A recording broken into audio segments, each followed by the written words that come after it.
Claydol is currently a top tier Pokemon in Gen 3 OU. This would be the peak of Claydol's success, and in later generations it did not age very well, never reaching an OU position ever again. But in Gen 3, Claydol is one of the most commonly seen Pokemon at high level play in tournaments and on the ranked ladder. This wasn't always the case though. While Claydol has always been ranked in OU, people definitely think higher of it nowadays than they did in the past, and its usage has steadily risen over time. Claydol was once viewed as a Pokemon primarily used on defensive or stall-leaning teams, but these days Claydol is used on just about every kind of team, even hyper-offense strategies. Claydol's excellent defensive traits and universally useful utility are desirable in a lot of different contexts. What led to this re-evaluation and gradual rise of Claydol in Gen 3 competitive play? Let's find out. But first, whilst much of the world's population are eagerly awaiting the results of the Magcargo vs Horsey 1v1 battle, Iron Mugulis and his cohorts have taken this opportunity to expand their zone of control. Iron Mugulis has now claimed what was once Horsey's territory for himself, and may or may not be attempting to develop a new headquarters here. The inaction of Jimothy Cool non-subscribers is primarily to blame for this. Subscribe to the channel so that we may address this situation quickly.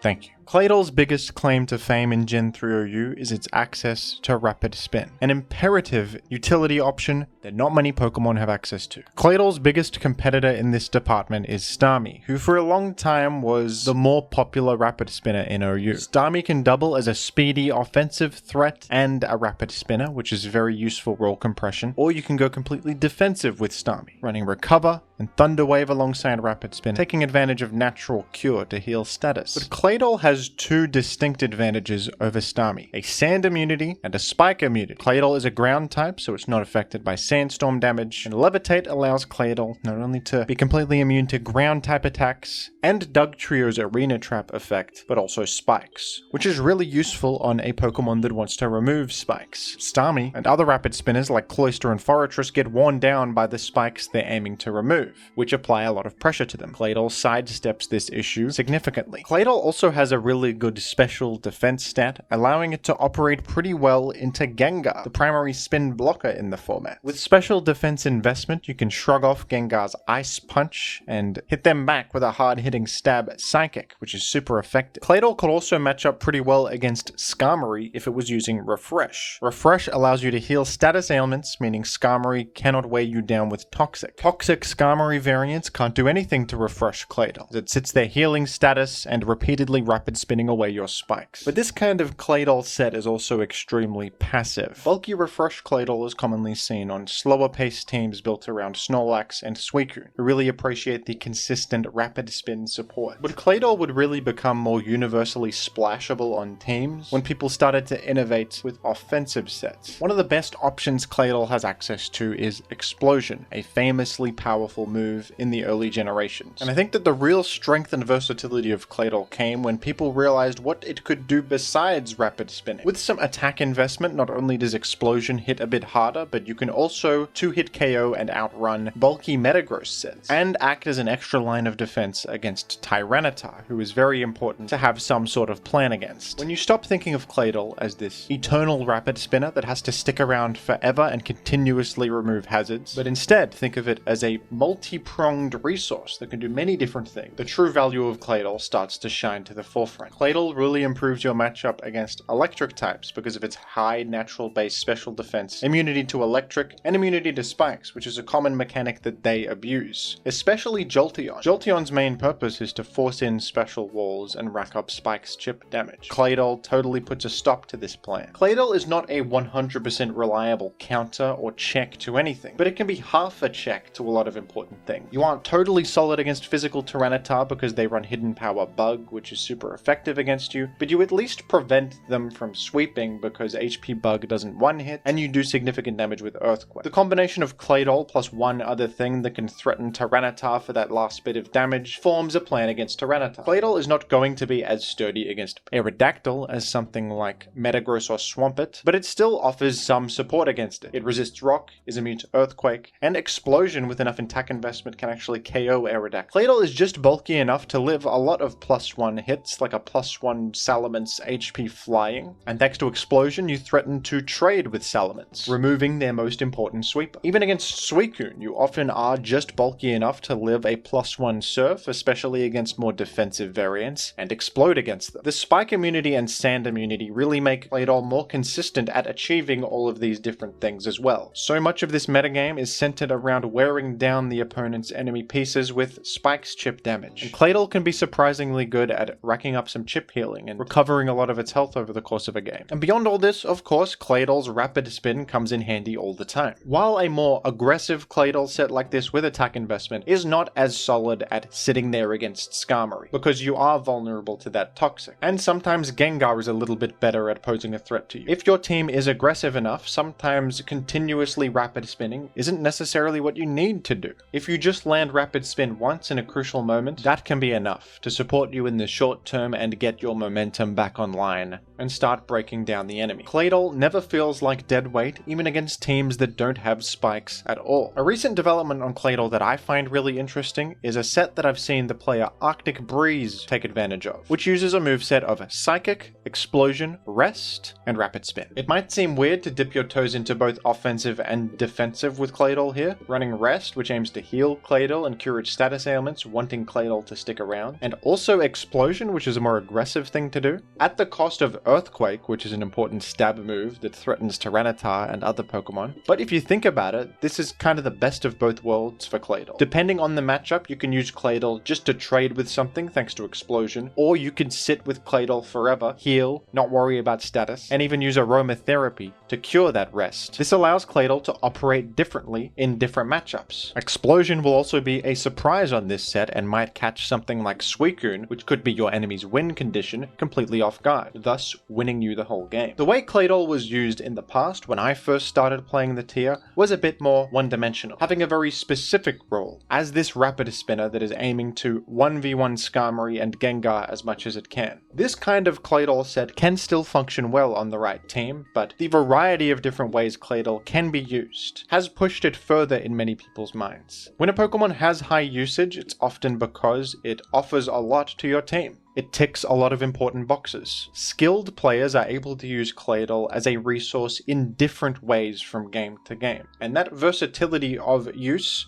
is what makes Claydol so great. When Claydol was first seeing its huge spike in usage, a lot of people thought this was a temporary fad that would die down, but it hasn't. Claydol has become a top-tier staple of the format that is constantly seen at high-level play. This is a fundamentally solid Pokemon that fits on a variety of different kinds of teams and will always do something useful in every single game. So it's no surprise that it is such a popular choice. I personally think Claydol is a wonderfully designed Pokemon that serves an important role in this format, offering a level of consistency and control as well as rewarding good decision making, planning, and team building.